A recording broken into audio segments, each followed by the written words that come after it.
Muy buenas noches a todos. Es un gusto darles la bienvenida a este webinar informativo sobre la cromatografía líquida de alta resolución, HPLC, y les agradezco sinceramente por dedicar su tiempo para poder acompañarnos. Me presento, soy Marisela Torrico Zamorano, ingeniera química de profesión de la Universidad Mayor de San Simón y con una experiencia entre lo que es control de calidad en laboratorios de agua, alimentos y actualmente en lo que es industria farmacéutica. Y hoy vamos a conocer y vamos a hablar sobre los fundamentos del HPLC, sus funcionamientos, sus principales aplicaciones y la importancia de esta técnica en el análisis y control de calidad en los diferentes laboratorios o rubros donde ha formado parte o se forma parte de una forma muy amplia, ¿no? Ahora, por esta sofisticación que tiene el equipo o la técnica. Bien, entonces como objetivos, tanto del webinar como también durante la sesión que vamos a tener durante el curso, vamos a ir implementando o conociendo lo que son los principios técnicos, tanto la instrumentación, los mecanismos de separación dentro de HPLC de acuerdo al objetivo de la metodología, parámetros cromatográficos para entender y comprender cómo va a funcionar nuestros análisis y las aplicaciones en los diferentes rubros. Bien, entonces comencemos, por favor. Iniciamos conociendo un poco sobre lo que es la cromatografía líquida de alta resolución o también conocida como HPLC, que es una de las técnicas analíticas más importantes y utilizadas en los laboratorios, tanto en lo que es investigación, desarrollo, control de calidad, o también puede ser en lo que es en industrias farmacéuticas, alimentarias, también ambientales y químicas. Entonces, su principal función que tiene lo que es la cromatografía como tal es separar los componentes presentes en una muestra, mezcla o solución que luego pueden ser identificados y cuantificados, pero con una alta precisión y exactitud. Esto significa que aunque nuestra muestra tenga varios compuestos al mismo tiempo, en la cromatografía es capaz de separarlos y medir la cantidad de cada uno de ellos de forma individual. Entonces, esa es la función importante que tiene como cromatografía. ¿A qué se debe esto? A la gran sensibilidad o a su alta sensibilidad, reproducibilidad y confiabilidad. Entonces, esta técnica ha sido convirtiendo en una herramienta muy indispensable para garantizar lo que es la calidad, seguridad de lo que son medicamentos, alimentos, suplementos nutricionales y también cuando hablamos en lo que es el ámbito ambiental, ¿no? Entonces, a lo largo del webinar veremos cómo funciona el HPLC, cuáles son sus principales componentes y que también tenemos que considerar aspectos para obtener resultados confiables. Bien,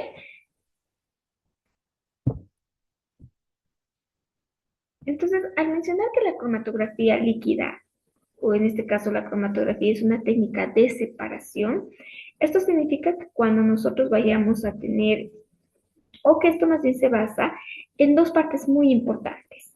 O esta separación ocurre gracias a estas interacciones de los componentes con estas dos fases fundamentales que se juegan, que es la fase estacionaria y la fase móvil, donde la fase estacionaria es la que permanece fija dentro de una columna cromatográfica, en el caso del HPLC, y normalmente está formada por pequeñas partículas que son recubiertas con un material en específico de acuerdo al modo de separación. Y por otro lado tenemos a la fase móvil, que es la que corresponde al solvente o una mezcla de solventes, que es impulsada por la bomba del equipo a través de la columna y su función es transportar la muestra a lo largo de la fase estacionaria. Entonces, cada compuesto va a tener una interacción, ya sea más afín a la fase móvil o más afín a la fase estacionaria. De acuerdo a esto, se determina qué, qué compuestos van a salir más rápido de la columna y van a ser detectados o cuáles van a tener una mayor interacción con la fase estacionaria y por lo tanto van a tener un mayor tiempo de retención que conocemos, ¿no? Entonces, mientras otros compuestos sean más afines por la fase móvil, van a ser arrastrados mucho más rápido, como podemos ver en este pequeño diagrama, donde la interacción va a ser limitada, ¿no? Entonces, es decir, que va a ser el primer analito en ser detectado. Posteriormente a ello vamos a tener unos que van a tener algún tipo de interacción y otros que van a tener un tiempo de retención mucho más fuerte. Entonces, a partir de ello vamos a ir determinando en qué tiempo sale cada uno de los principios activos que son parte eh, de nuestra mezcla, de nuestra muestra. Entonces, cada analito va a tener esta interacción. Pero para lograr una buena interacción, ya sea con la fase estacionaria y con la fase móvil, ese equilibrio que tenemos que encontrar, entonces juegan muchos papeles, ¿no? Tanto desde el equipamiento como también cómo vamos a preparar nuestra muestra. Y eso vamos a ir viendo también durante el web, perdón, durante la sesión del curso, la forma correcta de preparar lo que son nuestras muestras, la importancia que tiene el tener muestras límpidas en el caso de lo que son las columnas para no saturarlas. También vamos a ver dentro del curso los problemas más recurrentes o frecuentes que pasan dentro de lo que es HPLC y cómo podemos nosotros solucionarlos, pero hasta un punto donde nosotros podemos, hasta donde nos es permitido, ¿no? Porque muchas veces no podemos tocar piezas que pueden llegar a ser muy delicadas, entonces sí o sí necesitamos que el proveedor pueda realizar. También vamos a hablar un poquito de la calificación que se tiene que realizar a lo que es HPLC. Bien, ahora, logrando estas separaciones, nosotros también tenemos o vamos a lograr la identificación. Entonces, ¿cómo logramos la identificación de cada uno de los principios activos? Mediante sus tiempos de retenciones. Pero para ello también tenemos que conformar en las cromatografías algo con que comparar, ¿no? Entonces, si yo tengo acá tres compuestos, hasta el momento yo no entiendo cuál puede ser, si tengo vitamina B1, B3 y B6, por ejemplo, entonces yo no voy a saber cuál es simplemente por tener este cromatograma. Entonces, ¿qué hago? Hago el uso de estándares de referencia, los cuales me van a dar una identidad muy segura del principio activo. Entonces, yo a partir de ello, con un estándar de referencia, lo que hago es realizar una comparación entre tiempos de retención de cada uno de los principios activos y con esto confirmo la identidad. ¿Cómo cuantifico? Lo que me permite es que con los software que tiene cada equipo me permite realizar una integración de datos, lo cual me va a permitir tener áreas que es la intensidad y se convierte en señal y me va a permitir poder realizar una comparación. Bien, entonces, ¿cómo realizamos esto? Mediante lo que es los detectores. Entonces, es decir, que vamos a determinar la cantidad de cada compuesto presente en la muestra y estos tres objetivos hacen que de la cromatografía una herramienta esencial en lo que es laboratorios.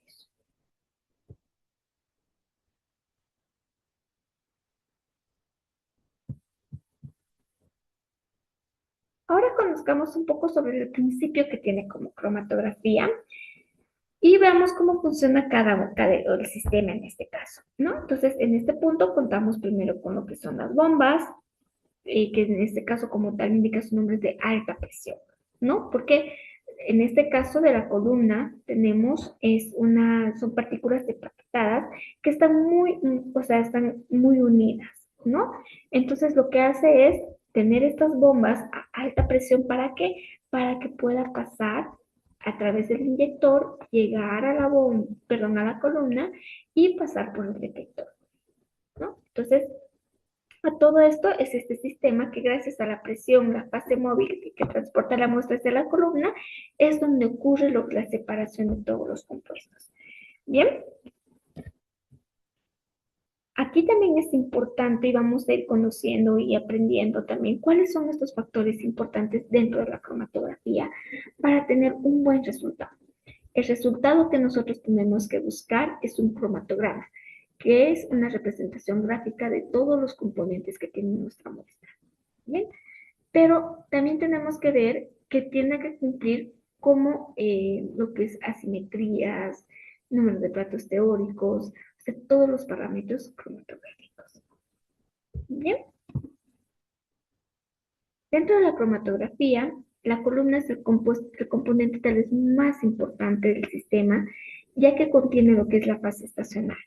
Entonces, es ahí donde va a ocurrir toda la separación de los compuestos, como hemos mencionado, de acuerdo a la interacción, tanto de manera diferente para cada principio, ya sea con la fase estacionaria o con la fase móvil. Entonces ahí nos permite tener tiempos de retenciones diferentes para cada principio. Y una vez que logremos la separación, llegan al detector que va a transformar esta señal química a una señal eléctrica y que el software lo va a convertir en un cromatograma.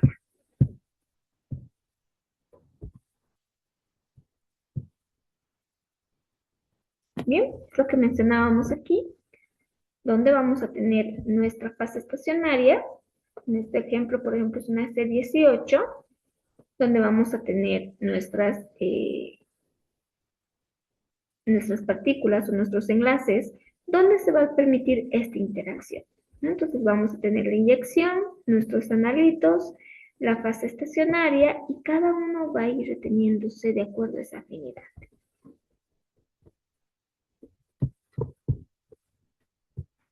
También es importante entender que un método cromatográfico no consiste simplemente en que nosotros preparemos la muestra e inyectarla al equipo. Para obtener esta separación adecuada y resultados confiables, tenemos que optimizar lo que son los parámetros tanto instrumentales como también los parámetros químicos que van a ser parte y nos van a lograr esta separación. Entonces, el objetivo de esta optimización es obtener lo que es este cromatograma, donde los picos estén bien separados, sean simétricos y nos permitan identificar y cuantificar correctamente todos los analitos de interés. Entonces, ahora veamos cuáles son estos factores que intervienen para lograr esto. Tenemos como primer lugar la composición de la fase móvil. La selección que nosotros hagamos de los solventes, de su proporción, es uno de los factores más influyentes en la separación, porque como mencionamos, esta interacción va a depender de estos solventes. Bien, entonces dependiendo de la polaridad de los compuestos se puede modificar lo que son estos solventes, ya sea agua, metanol o acetonitrilo, para mejorar una resolución. Adelantando un poco, cuando hablemos nosotros en cromatografía de una resolución, nos referimos a una separación adecuada de pico a pico. Bien. Otro factor importante es la química de la fase enlazada, es decir, el tipo de columna que utilizaremos. Entonces, existen diferentes columnas, C18, C8, felino, ciano, amonio, entonces, o amino. Entonces, existe una cantidad de columnas o de enlaces, lo que hace importante la elección, las características químicas de los analitos que nosotros deseamos separar. Bien, o cómo vamos a separar. También tenemos que mencionar las dimensiones de la columna y el tamaño de la partícula del empaque. Entonces, una columna más larga suele proporcionar muchas veces una mejor separación porque va a tener mayor cambio, ¿no? O sea, va a tener mayores puntos donde se puede llegar a interaccionar. Pero lo que pasa es que nos aumenta el tiempo de análisis y la presión del sistema. Por otro lado, cuando nosotros tengamos partículas más pequeñas, mejoran lo que es la eficiencia cromatográfica, pero requieren presiones aún más elevadas. Entonces ahí ya no hablamos de un HPLC, hablamos de un UHPLC, ultra HPLC. Después mencionamos lo que es el volumen de inyección, que también es un factor crítico, porque aquí vemos que si inyectamos un volumen muy excesivo, los picos llegan a saturarse, ensancharse o deformarse. Y si es muy pequeño, la sensibilidad del método puede llegar a disminuir. Otro aspecto importante es el pretratamiento y la concentración de la muestra, porque antes de la inyección, muchas muestras van a requerir lo que son de forma obligatoria el proceso de filtración, dilución o extracción preliminar de algunas interferencias para proteger lo que es la columna. El flujo de la fase móvil también tenemos que optimizarlo, porque un flujo muy alto nos reduce lo que es el tiempo de análisis. Es decir, si yo tengo, por ejemplo, en una técnica analítica que me indica de que el tiempo de análisis es de 1 minuto, pero yo he cometido un error al programar mi método y le he colocado a 2 minutos, o perdón, a 2 ml por minuto, lo que hace es que a mayor flujo, entonces lo que hace es acortar mi tiempo. Quiere decir esto de que los picos van a salir más antes de lo debido. ¿Bien? Pero puede disminuirnos mucho la resolución, porque van a salir picos más ceñidos, ¿no? Por este cambio muy brusco que va a haber en el enlace. Bien, la temperatura de la columna también influye mucho porque estamos hablando en el tema de viscosidad de la fase móvil, ¿no? Como la interacción de los componentes con la fase estacionaria. Entonces, mantener una temperatura constante mejora lo que es la reproducibilidad de la metodología. Y finalmente ajustamos los parámetros del detector, es decir, dependiendo del tipo de detector, en este caso el que más pudo ya utilizarse es el PDA, entonces tenemos que determinar a qué longitud de onda en estos detectores la sensibilidad para obtener una señal adecuada. Entonces, como podemos observar, el desarrollo de un método por HPLC implica optimizar múltiples variables hasta encontrar las condiciones que nos permitan obtener un buen cromatograma o una buena resolución, buena sensibilidad y resultados reproducibles. Entonces, este también es un fundamento importante cuando hablamos de desarrollo y la optimización de los métodos cromatográficos. Bien, entonces, acá ya vemos un poco de lo que son los equipos que generalmente tienen cuenta con estos componentes, donde tenemos nuestra plataforma de los solventes, el autosampler cuando es en este caso una inyección automática, o muchas veces tenemos también lo que son los rotores, ¿no? Que son de inyección manual. Tenemos lo que es la bomba, el horno donde va a estar la columna. ¿Para qué? Para que nosotros podamos tener una condición adecuada y programada de la temperatura dentro de la columna. Y después contamos como último componente de lo que es el detector, donde ya nos va a emitir lo que es la señal. Ahora hablamos de los diferentes mecanismos de separación más utilizados en HPLC.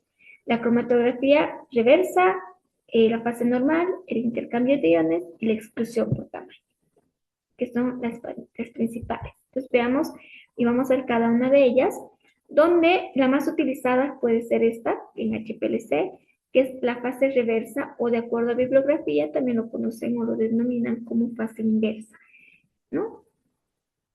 Entonces la mayoría de los métodos analíticos utilizan mucho esta fase.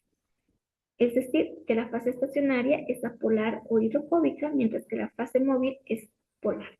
Esa es la diferencia, ¿no? Entonces, esto representa lo contrario de una cromatografía normal y de ahí el nombre de fase reversa. Entonces, las columnas más utilizadas son la C8 y la C18. En ellas la superficie de Siles está modificada con ciertas cadenas que le confieren este carácter hidrofóbico. Entonces, la fase móvil suele estar compuesta por agua o soluciones tampones mezcladas con un solvente orgánico, que los principales son metanol y acetonetrilo. Entonces, ¿cómo va a ocurrir en esta fase la separación? Los compuestos más polares tienen poca afinidad con la fase estacionaria, ¿no? Entonces, de aquí hablamos de polaridad, ¿no? Entonces, aquellos que tengan mayor polaridad van a tener poca afinidad con la fase estacionaria.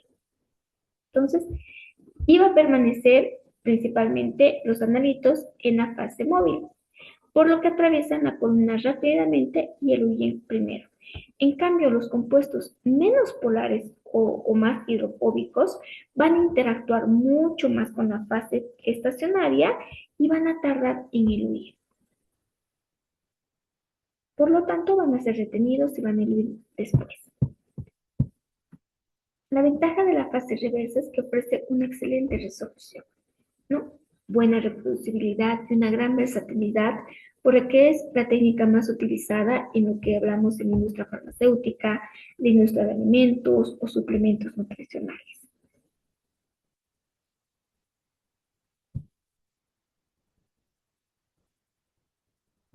En la cromatografía en la fase reversa, la elección de lo que son los solventes de la fase móvil es fundamental, como hemos mencionado, ¿no? Ya que incluye directamente en lo que es la separación de los compuestos, el tiempo de análisis y también en lo que es la calidad del cromatograma. Entonces, la fase móvil generalmente está formada por una mezcla de solventes en fase acuosa y un solvente orgánico en diferentes porcentajes. Entonces, la parte acuosa puede ser agua o una solución tampón, mientras que los solventes orgánicos, como hemos mencionado, son más el metanol o el acetonetrilo. Bien.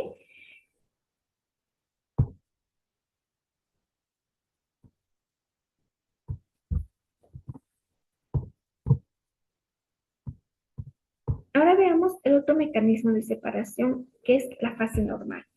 Aunque actualmente muy pocos utilizan esta técnica, sigue siendo muy útil para ciertos tipos de compuestos. Entonces, en la fase polar existe o sucede todo lo contrario a una fase reversa. Es decir, que ahora vamos a tener la fase estacionaria polar y la fase móvil apolar o de una baja polaridad. La fase estacionaria va a estar formada por sílice también y con grupos polares que generalmente son el amino o el ciano. En cambio, en la fase móvil generalmente están compuestas por solventes orgánicos poco polares, es decir, como el hexano o el heptano, o mezclados en ocasiones con pequeñas cantidades de solventes polares, como es el isopropanol. Entonces, acá ocurre que los compuestos más polares van a interactuar con la fase estacionaria y por lo que van a permanecer más retenidos y los compuestos menos polares van a diluir de una forma más rápida. Entonces, como podemos ver acá, cambia totalmente lo que es a la fase reversa. Entonces, este tipo de cromatografía es muy utilizada para compuestos muy apolares, isómeros o sustancias que lleguen a presentar dificultades para separarse mediante fase reversa. Otro mecanismo de separación en HPLC es mediante la cromatografía de intercambio iónico, que a diferencia de la fase normal y de la fase reversa, que es por un tema de afinidad, aquí la separación no depende principalmente de la polaridad, sino de la carga eléctrica que tienen los compuestos. La fase estacionaria contiene grupos con una carga positiva o negativa, mientras que los analitos también que poseen carga interactúan con estos grupos, pero mediante estas fuerzas electrostáticas. Existen tanto lo que es en el intercambio iónico, el catiónico, donde la fase estacionaria tiene una carga negativa y se tiene a los que son carga positiva. Y tenemos otros que son el intercambio iónico aniónico, donde la fase estacionaria tiene carga positiva y se tiene compuestos con una carga negativa, lo que nosotros llamamos aniones. La intensidad de esta interacción depende de la carga del analito, la fuerza iónica de la fase móvil. Entonces, modificando estos parámetros es posible controlar mucho lo que es el tiempo de retención y lograr una adecuada separación. ¿Esto dónde podemos verlo? Por ejemplo, una aplicación muy importante es en un laboratorio de aguas, ¿no? Donde nosotros, por ejemplo, determinamos cloruros, sulfatos, nitritos, nitratos, ¿no? Que son aniones. Entonces, el intercambio iónico nos ayuda mucho porque en un solo análisis, nosotros ya podemos determinar estos cuatro analitos o estos cuatro aniones utilizando una cromatografía de intercambio iónico. Y nosotros actualmente en muchos laboratorios, cloruros los realizamos mediante colorimetría, sulfatos tal vez por colorimetría. Entonces, mientras que ya teniendo estas técnicas que pueden irse actualizando dentro de nuestro laboratorio, se tiene la posibilidad de en un solo análisis tener ya cuatro principios activos, ¿no? Por ejemplo, yo en la universidad validé lo que era justamente una técnica analítica por intercambio iónico para la determinación de estos cuatro principios, ¿no? En aguas, que eran aniones de cloruro, sulfatos, nitritos y nitratos. Entonces, dio muy buen resultado en lo que es esta matriz. En el siguiente mecanismo de separación es la cromatografía de exclusión por tamaño, también conocida como una cromatografía de filtración en gel. Este tipo de cromatografía, la separación ya no depende ni de la polaridad ni de la carga eléctrica, sino del tamaño y en cierta medida de la forma que tienen las moléculas. Entonces la columna está rellena con partículas porosas que contienen poros de diferentes tamaños. Entonces cuando la muestra atraviesa la columna, las moléculas grandes no pueden pasar esos poros, por lo que recorren un camino mucho más corto y salen primero de la columna. En cambio, las moléculas pequeñas que pueden ingresar a los poros de la columna recorren un camino mucho más largo y por ello tardan más tiempo en huir. Aquí es importante detectar que en este mecanismo prácticamente no existe lo que son las interacciones químicas entre analitos y fases estacionarias. Únicamente se por el tamaño que tiene lo que es las moléculas.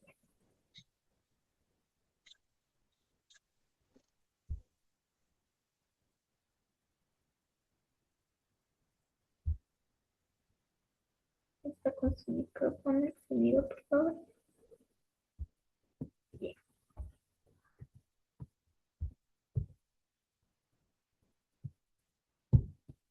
Ahora conozcamos un poco de los parámetros cromatográficos más importantes que son fundamentales para saber interpretar un cromatograma y evaluar si existe una separación adecuada. Como hemos visto, cuando nosotros inyectamos una muestra en el HPLC, el detector nos registra una señal en función del tiempo generado en el cromatograma que observamos en la pantalla. Cada uno de estos picos va a representar un pico diferente presente en la muestra. Entonces, el primer parámetro es el tiempo muerto o tiempo de elusión del pico no retenido, que es en este caso, y es representado por el T sub 0. Entonces, corresponde al tiempo en que tarda en atravesar la columna un compuesto que no ha llegado a tener o no interactúa con la fase estacionaria. Este tiempo se utiliza como una referencia para poder calcular otros parámetros cromatográficos. Después tenemos lo que es el tiempo de retención, ¿no? Que está representado por el TR, y es el tiempo que ha transcurrido desde la inyección de la muestra hasta el máximo del pico cromatográfico. Entonces, cada compuesto presenta un tiempo de retención característico, pero bajo condiciones muy específicas de análisis. Por lo que este parámetro es muy útil cuando lo hemos mencionado para poder identificar y comparar siempre con un estándar de referencia los animalitos que estamos en estudio. Después tenemos otro parámetro muy importante que es el área, ¿no? Que es directamente o tendría que ser directamente proporcional a la concentración del analito. Por eso cuando nosotros realizamos análisis cuantitativos, lo que nos da un valor el software es el área calculada de cada pico. Y mediante esto nosotros podemos determinar la concentración del compuesto.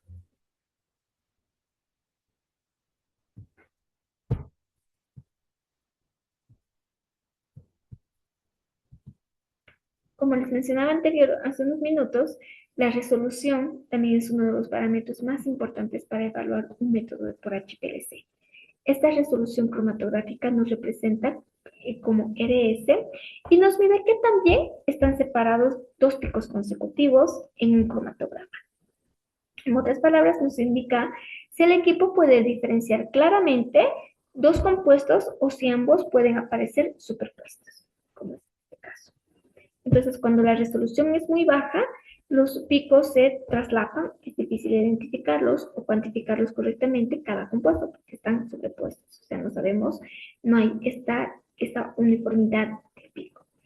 Entonces, lo que nos hace difícil identificar, cuantificar correctamente cada compuesto, lo que nos genera es un mal resultado o puede generar datos incorrectos. En cambio, cuando nosotros obtenemos una resolución adecuada, los picos aparecen completamente separados, permitiendo la identificación de cada uno de ellos, y lo que hace confiable el resultado que nosotros podamos obtener. Generalmente, una resolución mayor a 1.5 se considera una separación adecuada o ideal. Entre 1.5 y 1, una separación aceptable, pero menor a 1 ya no podemos determinar como una resolución adecuada. Entonces, es una separación inestable. La resolución cromatográfica depende de tres factores principales, donde es la eficiencia de la columna, la selectividad y la retención, y esa es la ecuación más utilizada. Bien, entonces, el primer término nos indica que, en este caso, nos representa el número de platos teóricos, es decir, la eficiencia que tiene la columna, y después tenemos lo que es la selectividad, que en este caso indica la capacidad del método para poder diferenciar cada uno de los componentes. Bien, y el tercer término es conocido como el factor de capacidad o retención, que expresa cuánto tiempo permanece retenido el compuesto en la columna. Bien, entonces acá también podemos ver este factor de retención es un parámetro muy importante porque nos indica cuánto tiempo permanece retenido un analito en la columna con respecto al tiempo muerto del sistema. Entonces, esto nos indica su ecuación. Podemos cambiar este factor de retención, sí, mediante el ajuste de la fuerza de los solventes en la fase móvil. También cuando realizamos algún tipo de dilución gradiente, por ejemplo, y vamos cambiando la cantidad de disolvente orgánico en la fase móvil, o también cuando tenemos una función isocrática, una dilución isocrática, cuando aumentamos un contenido orgánico de la fase móvil. Entonces, la alteración de la composición de la fase móvil es una herramienta muy potente para lograr esta separación. Ahora, el factor de selectividad nos indica, en este caso, qué tan diferente es la retención de dos compuestos, pero dentro de la misma columna. En otras palabras, mide la capacidad del sistema para distinguir un analito del otro, o sea, lo hace selectivo. Y eso es muy importante dentro de la cromatografía y que ayuda muchísimo. Que dentro de esto, al tener esta capacidad de separar, considerando todos estos factores de cromatográficos, nos ayuda a obtener, como les menciono, en un solo análisis, una buena resolución, una buena separación. Los factores que van a afectar a esta selectividad es también el cambio del solvente, el pH de la fase móvil, que puede tener o alterar el grado de ionización de algunos compuestos, la fuerza del solvente, también la interacción con la fase estacionaria y la temperatura.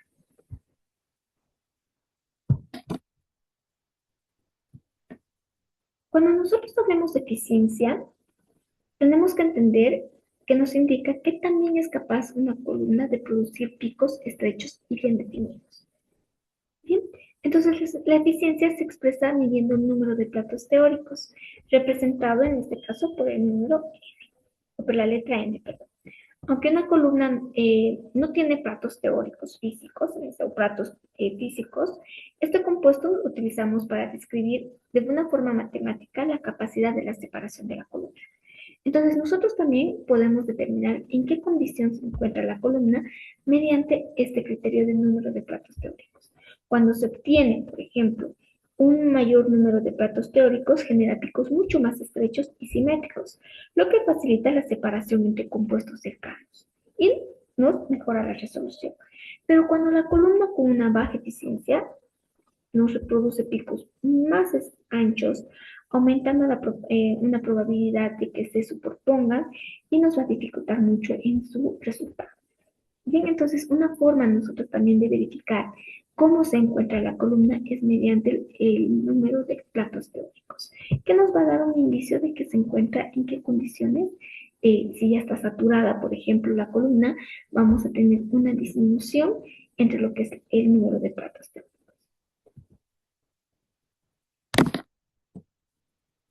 La simetría de pico lo que nos da es qué forma tiene nuestro pico en este caso.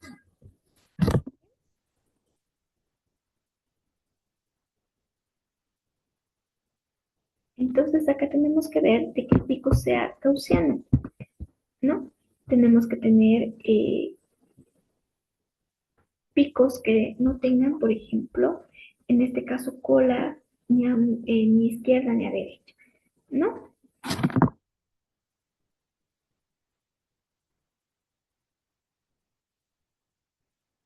Entonces también tenemos acá este factor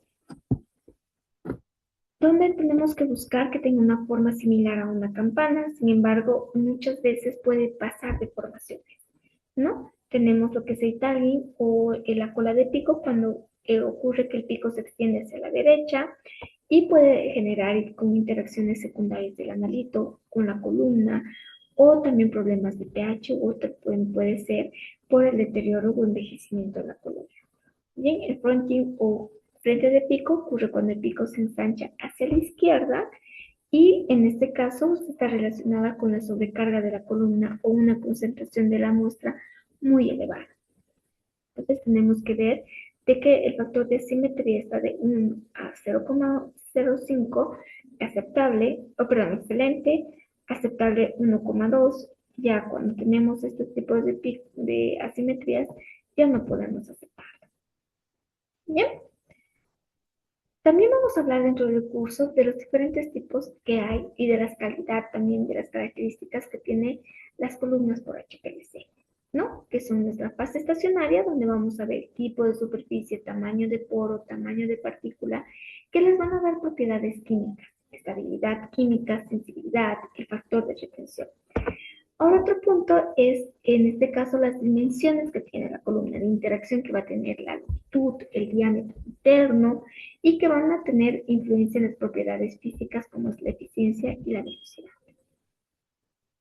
En la fase móvil, como hemos mencionado, es uno de los componentes, si lo podemos llamar así, más importantes, ¿no? Entonces, esto va a hacer de que nosotros podamos tener, en este caso, una buena separación por esta unidad que tal vez va a ser mucho más con la fase móvil o mucho más con la fase estacionaria. Bien, pero acá va a depender mucho también de lo que son los solventes, de esta miscibilidad que tienen que tener. Entonces acá ya tenemos que hablar sobre la pureza que va a tener, que tienen que ser del grado que nosotros necesitamos, grado HPLC. No podemos utilizar, por ejemplo, un metanol PA, porque al tener una sensibilidad muy alta, cualquier tipo de impureza o contaminación que pueda tener el reactivo, entonces lo va a poder detectar y nosotros podemos tener un falso resultado. Bien, también es importante la compatibilidad que tiene con el detector. Entonces debe presentar una baja absorción a la longitud de onda utilizada, especialmente cuando hablamos de una detección UV. El pH adecuado para poder modificar la ionización del analito y afectar lo que es la retención y lo que es la selectividad. La fuerza de ilusión, ¿no? En la fuerza de ilusión, donde nos va a determinar cuánto tiempo permanecen los componentes en la columna. Bien, ahora la fase móvil tiene que seguir un procedimiento de preparación, donde aquí es lo que entra la viscosidad. Tienen que ser solventes de una baja viscosidad para que también la presión no pueda elevarse mucho, ¿no? Porque al tener un solvente que tiene una elevada viscosidad, es decir, va a ser un poco más denso, entonces la fuerza que tiene para hacer pasar a través de la columna llega a ser muy elevada, ¿no? Y pasa también cuando tenemos solventes con una muy baja viscosidad, ¿no? Nos van a dar lugar también a esto, a tener, por ejemplo, una presión adecuada para poder hacer pasar lo que es a través de la columna nuestro solvente. Y dentro de ellas tenemos que tener cuidado de medir un volumen apropiado cuando es una mezcla, es decir, en un proporción de 90-10 agua-metanol, tenemos que cumplir esas proporciones. Ajustar el pH de la fase móvil, mezclar los solventes y algo muy importante, filtrar lo que es la fase. Bien. También dentro del curso vamos a hablar sobre lo que es la compatibilidad con los diferentes tipos de filtros que podemos utilizar. Y esto va a depender de la característica que tenga la fase móvil, ¿no? Si va a ser acuoso orgánico o solamente orgánico, ¿no? Entonces aquí ya vamos a ver cuáles son, por ejemplo, los recomendables para lo que es el tema del solvente acuoso, como en este caso es el acetato de celulosa, por ejemplo, ¿no? La desgasificación es un punto importante, ¿no? Porque eso es lo que elimina el oxígeno y es decir, que no pueda dar ingreso a lo que son las burbujas a la bomba, porque ahí sí vamos a tener, por ejemplo, más ruido, vamos a tener interacciones o, por ejemplo, nos pueden dar problemas mucho de lo que es en la presión. Y por ende, entonces vamos a tener problemas en lo que son los picos también. Cuando hablemos de la ilusión de la fase móvil, hablamos de lo que es la composición que tiene. Entonces, hablamos de una ilusión isocrática y de una ilusión gradiente. Cuando hablamos de ilusión isocrática, quiere decir que la composición de la fase móvil es fija, que no cambia. Es decir, que durante los 30 minutos que yo tengo de análisis, es 80-30 mi fase móvil. En esa proporción, durante estos 30 minutos, no cambia. Pero pasa lo contrario cuando hablamos de una ilusión gradiente, donde la composición se elige de modo que la concentración sea adecuada para retener los analitos. Y esto pasa mucho o es muy utilizada cuando tenemos una mezcla o una muestra muy concentrada o muy compleja. no con muchos compuestos, donde nosotros requerimos que cada uno, a través de este cambio de proporción en el tiempo, entonces tenga una interacción diferente cada uno. Es decir, que yo tengo un análisis de 30 minutos, pero en esos 30 minutos, de 0 minutos a 10, yo tendré una proporción de 80-10.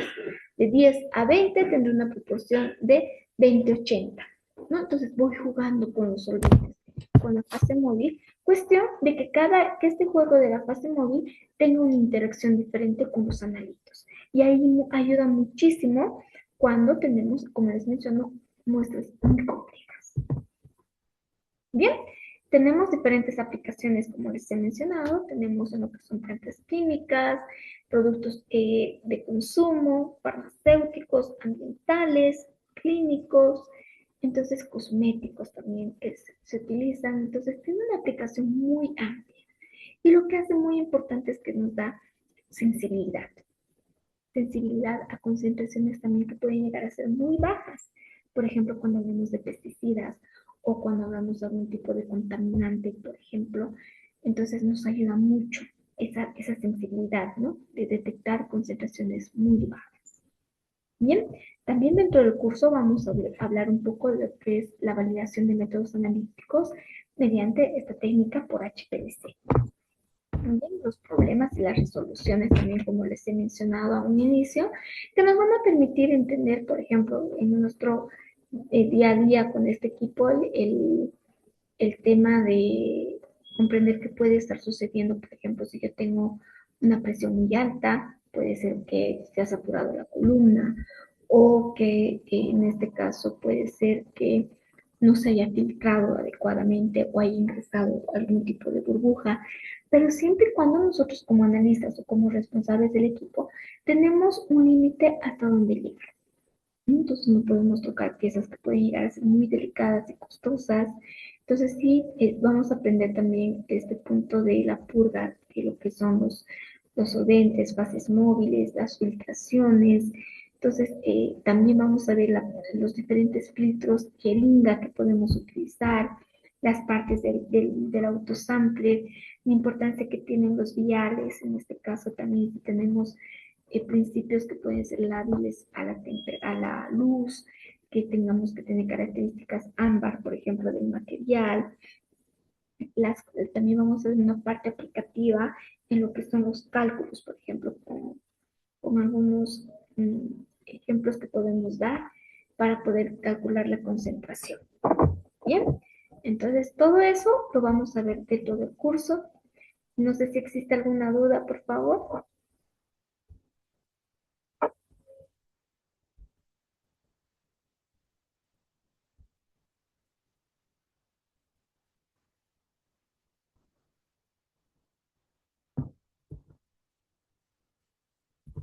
Bien, si no existe ninguna duda, entonces los invito cordialmente a que puedan tomar el curso. Va a ser muy, muy aplicativo también. Vamos a poder observar la forma en cómo vamos a ir comprendiendo y bueno, espero poder contar con su presencia en el inicio del curso. Les agradezco ya de antemano su participación y por su tiempo brindado en este webinar informativo. Entonces, los invito nuevamente y agradecida con ustedes a través de CEPRA para poder dar y ampliar nuestros conocimientos. Entonces, muchísimas gracias, que tengan un feliz descanso.